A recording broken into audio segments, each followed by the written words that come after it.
வாக்காளர் பட்டியல் சிறப்பு திருத்தம் குறித்து அரசு சார்பில் நடத்தப்பட்ட ஆலோசனைக் கூட்டத்தில் நாம் தமிழர் கட்சி நிர்வாகி ஒருவர் தேர்தல் ஆணையமே வாயடைக்கும் வகையில் பல கேள்விகளை எழுப்பியுள்ளார்.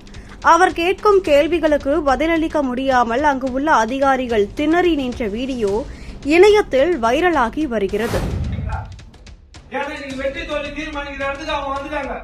நம்ம ஆளுங்க ஓட்டு போட மாட்டாங்க, அவங்க எல்லாமே ஆதார் கார்டு வச்சிருக்காங்க. நீங்க கேட்கற எல்லாமே அவங்க வச்சிருக்காங்க. இந்த சிறப்பு சேர்க்கை இதுல வந்து என்ன இருக்குது? எப்ப நம்ம தமிழர்கள் நம்ம சேர்க்கலாம். இப்ப இவங்களை சேர்ப்பீங்களா? ராஜஸ்தான் இருந்து வந்துருக்காங்க, பீகார்ல இருந்து வந்துருக்காங்க, வெஸ்ட் பெங்கால் ஒவ்வொரு வீட்டுகளும் பாத்தீங்கன்னா 20 பேர் 30 பேர் இருக்கிறாங்க. அத்தனை பேர் எங்களுக்கும் சிறப்பு நீங்க பாத்தீங்கன்னா கூட வடமாநிலம் அத்தனை பேரும் ஓட்டம் வச்சிருக்காங்க. இப்ப அவங்க எல்லாம் எப்படி கொடுப்பீங்களா அவங்களுக்கு? தேர்தல் ஆணையத்தின்படி வாக்காளர் பட்டியல் சிறப்பு திருத்தம் இறந்தவர்களின் பெயர்களை நீக்கி பட்டியல் சரியாக்கும் என்று கூறப்படுகிறது. ஆனால் என்டிகே பிரதிநிதி இதை தமிழர்களின் உரிமை பறிப்பு என்று சாடி பல கேள்விகளை எழுப்பியிருந்தார். என்டிகே நிர்வாகி பேசிய வீடியோ எக்ஸ் மற்றும் யூடியூபில் வேகமாக பரவி எஸ்ஐஆர் சதி, தமிழர் வாக்கை பறிக்காதீர்கள் போன்ற ஹேஷ்டேக்குகளை ட்ரெண்ட் செய்துள்ளது. சமூக ஆர்வலர்கள் இந்த கேள்விகள் தமிழக மக்களின் மனதை பிரதிபலிக்கின்றன என்று பாராட்டுகின்றனர். ஒரு எக்ஸ் பதிவில் அதிகாரிகள் வாய்மூடி நிற்பதால் தேர்தல் ஆணையத்தின் முகமூடியை உடைந்து விட்டது என்று குறிப்பிடப்பட்டுள்ளது. இந்த சம்பவம் சீமானின் சமீபத்திய விமர்சனங்களுடன் இணைந்து வட இந்தியாவிலும் விவாதத்தை ஏற்படுத்தியுள்ளது.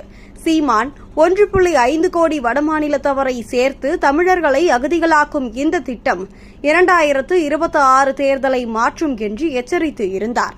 இந்த சம்பவம் தமிழர்களின் அரசியல் உணர்வை எழுப்பியுள்ளது. ஒரு நிர்வாகியின் கேள்விகள் முழு தமிழினத்தின் குரலாக மாறியது என்று என்டிகே ஆதரவாளர்கள் கூறுகின்றனர். 2026 சட்டமன்ற தேர்தலுக்கு முன் இது பெரிய அளவில் விவாதமாக மாறும் என தெரிகிறது.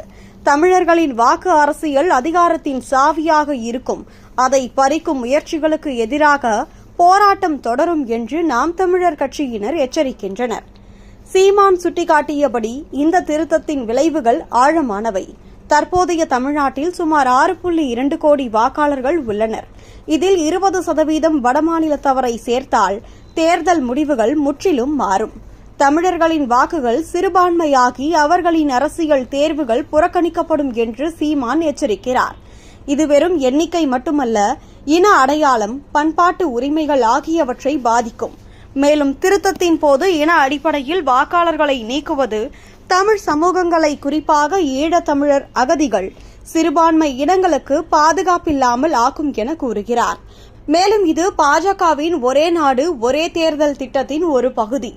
தமிழர்களை இந்தியாவின் ஒரே இனம் என்று உருக்கி அவர்களின் தனித்துவத்தை அழிக்கிறது என்று கூறுகிறார். இதன் மூலமாக 2026 சட்டமன்ற தேர்தலில் தமிழ் கட்சிகளின் வெற்றி வாய்ப்புகள் குறையும் என்ற அச்சமும் நிலவுகிறது.